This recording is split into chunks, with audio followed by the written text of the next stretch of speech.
Bonjour.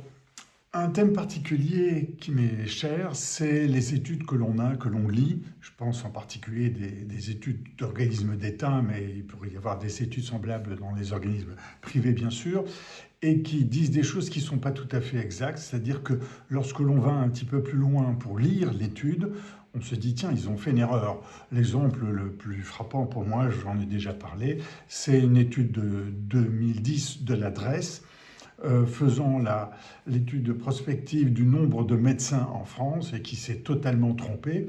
Cette étude de 2010 a fait qu'aujourd'hui, on est en phase de désert médical dans toute la France, tout simplement parce qu'on avait projeté le nombre de médecins de la même manière qu'ils existaient en 2010, alors qu'aujourd'hui, la médecine s'est féminisée, c'est salarié, et donc il aurait fallu calculer non pas le nombre de médecins, mais le temps travaillé par médecin, et on aurait conclu à quelque chose de différent. Et puis il y a d'autres études comme ça.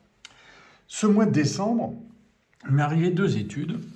Alors, bien sûr, là, on ne lit pas grand-chose, mais je vous mets le lien en dessous pour cette étude. C'est une étude de l'INSEE, INSEE Première numéro 2085, dont le titre est de 2012-2016 à 2020-2024, l'écart d'espérance de vie entre les personnes modestes et aisées s'est accru. C'est un sujet qui est important. Et on y lit, plus on est aisé, plus l'espérance de vie est élevée. Sur la période 2020-24, l'écart d'espérance de vie à la naissance entre les 5% les plus modestes et les 5% les plus aisés est de 9 ans chez les femmes et de 13 ans chez les hommes.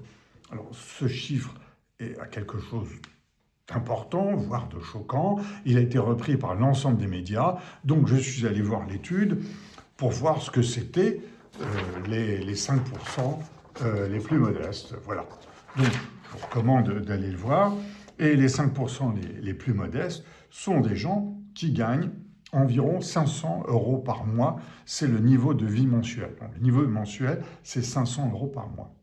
Cherchez qui gagne en France les 5% qui gagnent 500 € par mois.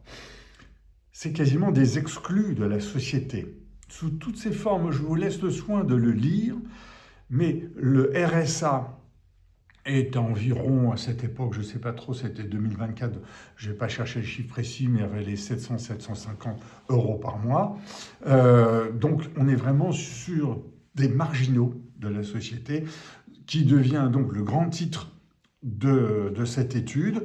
Et si on regarde les 5% suivants, on arrive à des gens qui gagnent environ 1000 € par mois, qui ont des revenus de 1000 € par mois, le RSA étant vers les 750, 800 €, donc on est au-dessus du RSA. Donc on tombe sur l'exceptionnalité.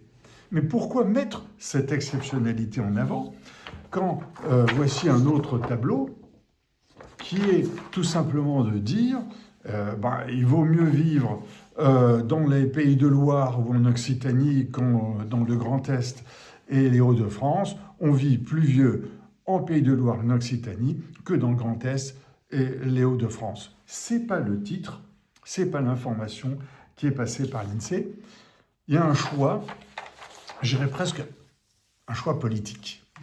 Puis il y a une autre histoire qui m'est arrivée, enfin une autre étude qui est sortie et qui me semblait fondamentale. C'est RTE qui a sorti une étude, je crois, vers le 8 ou 9 décembre 2025.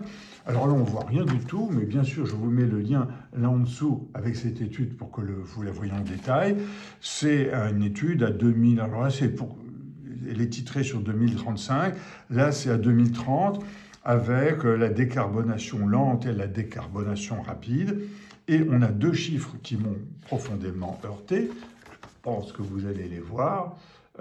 Il s'agit du chiffre des data centers et du chiffre de l'hydrogène. 5 TWh pour 15 TWh pour l'hydrogène et 10 TWh pour les data centers. Mais l'hydrogène, non.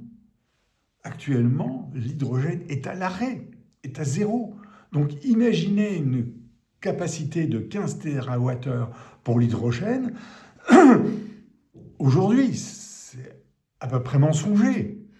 D'autant plus que l'hydrogène blanc, qui est naturel, c'est-à-dire que l'on peut trouver dans le sol, comme on le trouve dans les houillères du bassin de Lorraine ou du côté de Lac, pour le moment est freiné par des associations environnementales et aussi par le Conseil d'État. Donc l'hydrogène, pour le moment, est à zéro. Quant au data center, et là, RTE est à côté de la plaque, me semble-t-il. Il me semble que les data centers, l'industrie des data centers est prolongée et accentuée en France parce qu'on se dit qu'avec l'énergie nucléaire, on garantit une régularité de la production d'énergie. Et donc pour les data centers, c'est important. Si on est en Allemagne avec énormément de renouvelables, ben, la nuit, il y a moins d'électricité. Quand il n'y a pas de vent, il n'y a pas d'éoliennes, etc. Choquant.